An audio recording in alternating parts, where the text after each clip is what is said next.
বলতে চাই। সুবুদ্ধি রায় তিনি জমিদার ছিলেন, তার অধীনে চাকরি করতেন এই বাংলার প্রভাবশালী এক শাসক সুবুদ্ধি রায়, এর অধীনে আলাউদ্দিন হোসেন শাহ। আলাউদ্দিন হোসেন শাহকে একটা পুকুর খননের দায়িত্ব দিয়েছিলেন সুবুদ্ধি রায়, কিন্তু পুকুর খননে একটু বিঘ্ন ঘটেছিল, তার জন্য চাবুক দিয়ে একটু পিঠে আঘাত করেছিলেন। ছোটবেলায় তার অধীনে চাকরি করতেন, কিন্তু সেই দাগটা রয়ে গিয়েছিল। আলাউদ্দিন হোসেন শাহ বড় হয়েছেন, কালক্রমে দেখেন এই আলাউদ্দিন হোসেন শাহ বাংলার শাসক হয়েছে, আর সুবুদ্ধি রায় আবার ঘুরে তার অধীনে এবার চাকরি করেন। আলাউদ্দিন হোসেন শাহ বিয়ে করেছেন। একদিন তার স্ত্রী তাকে বললেন, পিঠে তোমার দাগ কেন? কোনো ক্রমেই বলে না, কিন্তু স্ত্রীর জোরাজুরি তো বলতেই হবে। পরে বলেন, এই সুবুদ্ধি রায় ছোটবেলায় আমাকে চাবুক দিয়ে আঘাত করেছিল। তার স্ত্রী বললেন, তাকে তুমি মৃত্যুদণ্ড প্রদান করো। আলাউদ্দিন হোসেন শাহ বললেন, এটা আমার পক্ষে সম্ভব নয়, আমি তার খেয়ে পরে বড় হয়েছি, তিনি আমাকে আঘাত যেমন করেছেন, কিন্তু পিতৃসম তিনি আমাকে স্নেহ করেছেন। কিন্তু তার স্ত্রী ছাড়ার পাত্র নয়। অবশেষে পীড়াপিড়িতে বললেন, তার ধর্মটা নষ্ট করতে হবে। ধর্ম কিভাবে নষ্ট করবে?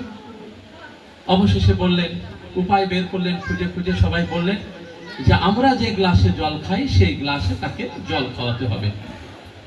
যা হোক, সুবুদ্ধি রায়কে সেই গ্লাসে জল দিয়েছিল। জল খাওয়ার পরে জানালেন, ওই গ্লাসে আমরাও জল খাই, অন্য ধর্মের মানুষ, তুমিও খেয়েছ, তোমার এবার ধর্ম নষ্ট হয়েছে। সুবুদ্ধি রায় ছুটে গেলেন ব্রাহ্মণদের কাছে, জ্ঞানীগুণী ব্রাহ্মণদের কাছে। জ্ঞানীগুণী ব্রাহ্মণ এবার তাকে পথ খুঁজে দিলেন যে তোমাকে আত্মহত্যা করতে হবে। কি করে? উত্তপ্ত ঘি পান করে যতক্ষণ পর্যন্ত তোমার মৃত্যু না হয় ততক্ষণ পর্যন্ত তুমি উত্তপ্ত ঘি পান করবে। সুবুদ্ধি রায় খুব বিপদে পড়ে গেলেন। আলাউদ্দিন হোসেন শাহ তো আমাকে প্রাণে মারেন নাই, কিন্তু আমার এই ব্রাহ্মণটা দেখিয়ে প্রাণেও মেরে দিচ্ছে আমাকে। তখন তিনি ছুটে গেলেন আমাদের তরুণ ব্রাহ্মণ, আমাদের তরুণ সেনাপতি, যিনি ভগবান শ্রীকৃষ্ণের শিক্ষা প্রদানের জন্য এই ধরাধামে অবতীর্ণ হয়েছিলেন, আমাদের সেই শ্রী চৈতন্য মহাপ্রভু। শ্রী চৈতন্য মহাপ্রভু শিক্ষা দিলেন, সুবুদ্ধি রায়, তোমাকে মৃত্যু বরণ করতে হবে না, তোমাকে আত্মহত্যা করতে হবে না, তোমাকে উত্তপ্ত ঘিও পান করতে হবে না। তুমি কৃষ্ণ নাম জপ করো, নিজের উপরে বিশ্বাস রাখো, এই কাজে কখনো ধর্ম নষ্ট হয় না। ধর্ম কি এটা তোমাকে আগে জানতে হবে। এইভাবে ওই সময় হাজার হাজার সুবুদ্ধি রায়ের প্রাণ রক্ষা করেছিলেন শ্রী চৈতন্য মহাপ্রভু। অথচ দেখেন আজকে আমরা হিন্দুরা কেমন হয়ে গেছি, উঁচু নিচু ভেদাভেদ আমরা করি, কিন্তু সনাতন ধর্ম এই ভেদাভেদ শিক্ষা দেয় না। আমাদের দাদা বলেছেন, জয়শঙ্কর দাস, বর্ণ প্রথা যে আমাদের সমাজের একটা সমস্যা।